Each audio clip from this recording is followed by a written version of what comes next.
Hello everyone, it's Karen from Toronto here. The real estate market in the GTA is certainly shifting this summer due to a number of government initiatives, which include our mortgage interest rates rising.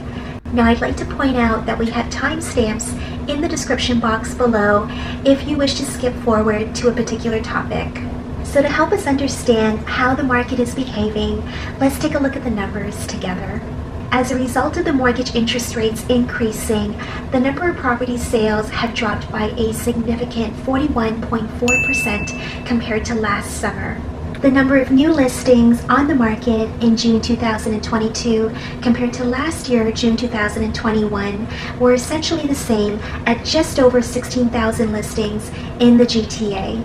This indicates that the volume of sales, having dropped by 41.4%, is largely the result of mortgage interest rate increases and not the result of low inventory on the market. The average property price has increased by a more balanced 5.3% over the past year, bringing the average property price to $1,146,254. We're seeing housing price growth being driven by the more affordable market segments.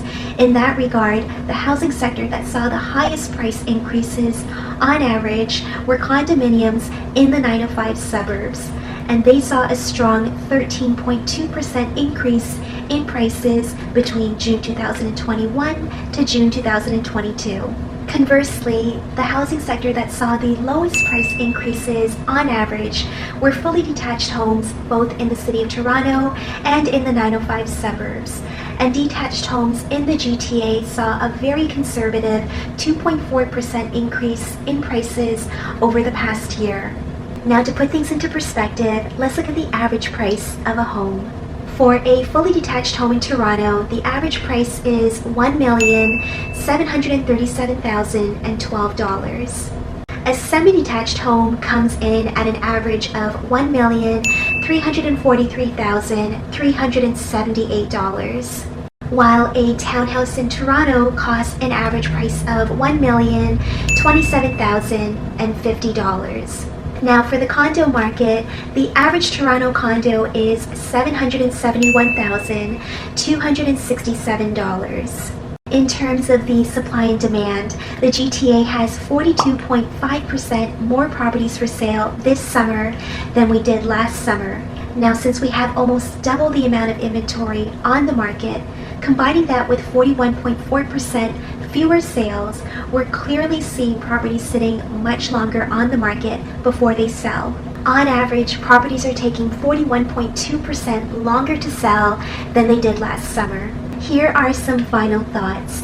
With Canada experiencing record high inflation rates at around 7.7%, which is the highest it's been in the past 40 years, our government has already made plans to continue increasing mortgage interest rates in order to help reduce the inflation. The most recent mortgage rate increase last week on July 13th by 100 basis points is the largest rate increase we've seen since 1998. Now with mortgage interest rates continuing to rise, it's no surprise that most industry experts are anticipating real estate prices to soften a bit further. Here are a couple of tips for those who are thinking of selling a property this year. Since real estate prices have softened over the past few months and prices are likely to drop further, consider keeping your property as an investment property and renting it out rather than selling it. With the majority of rental properties seeing significant rental price increases of around 17% compared to last summer, this is a unique opportunity for owners to allow the rent to cover the cost of ownership for at least another year until our inflation is under control. And with our strong rental market in the GTA this summer, with multiple offers being common for rentals, property owners can be more selective in securing the ideal tenant after running all of the background checks. Now, if you've decided to sell a property this year where keeping it as an investment property is not an option, then it's in your best interest to market the property sooner than later. We've already seen the market shifting dramatically since the beginning of March when interest rates started increasing. And with our government planning at least one, if not two more interest rate increases for the remainder of this year, real estate prices are very likely to drop further unless there's a considerable decrease in the number of listings. Now, in a shifting market such as the one we're in right now, there are always opportunities, and it's a great opportunity now for those who are looking to purchase. First, there is much more inventory on the market. There's over 40% more listings to choose from than there were last summer. Also in favor of purchasing, we're seeing more conditional offers. Now, for those who purchased a property during the last couple of years when the market was a super hot seller's market, there was a lot more pressure to make a purchasing decision very quickly, since many properties sold within the first few days on the market. In that type of market, there wasn't the opportunity to submit conditional offers. So even if you wanted to conduct a home inspection, for instance, there really wasn't that opportunity. The home buying process was often frustrating and stressful for a lot of buyers, especially after losing out on multiple offers. Now, in our current market, the home purchasing process is a lot more relaxed, and generally speaking, a lot less pressure on time. So for purchasers who felt discouraged from buying a property during COVID, I would encourage them to look into the market now.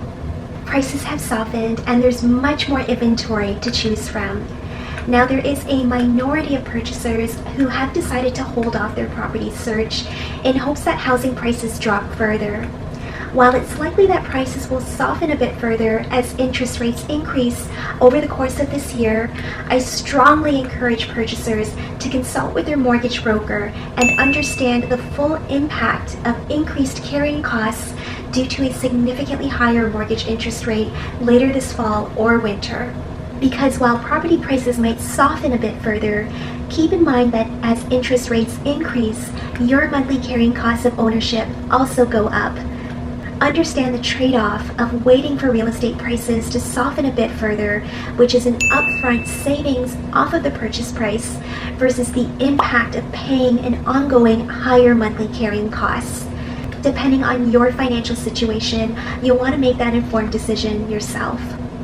Another point for purchasers who are on the sidelines waiting for the market to possibly soften further is to keep in mind that while most purchasers secure the right home within a 2 to 3 month search, some individuals might take a full year to find the right property.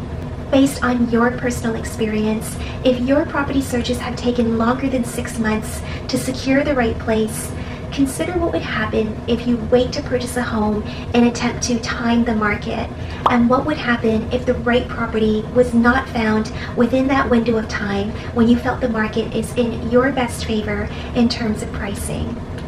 By trying to time the market, ask yourself if there's a chance that the market could recover back to a seller's market by the time the right property is found for you.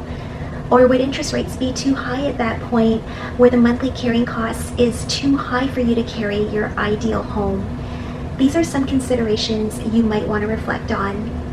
My advice is, as long as you intend to purchase and hold on to a property for at least 3 years, then I strongly encourage purchasers to move forward when the right property presents itself, in order to not miss the right opportunity by attempting to time the market. The Bank of Canada is making their next rate announcement on September 7th. A lot of us in the industry are anticipating the rates to increase again on September 7th. So if you're looking at purchasing a property this year, it's in your best interest to get a mortgage pre-approval and secure a 90-day rate hold to help protect yourself against an interest rate increase. This wraps up our market update. If you found this video helpful, go ahead and click that like and subscribe button now to keep informed of our future videos. And in the meantime, if you have any real estate questions or needs, give us a call.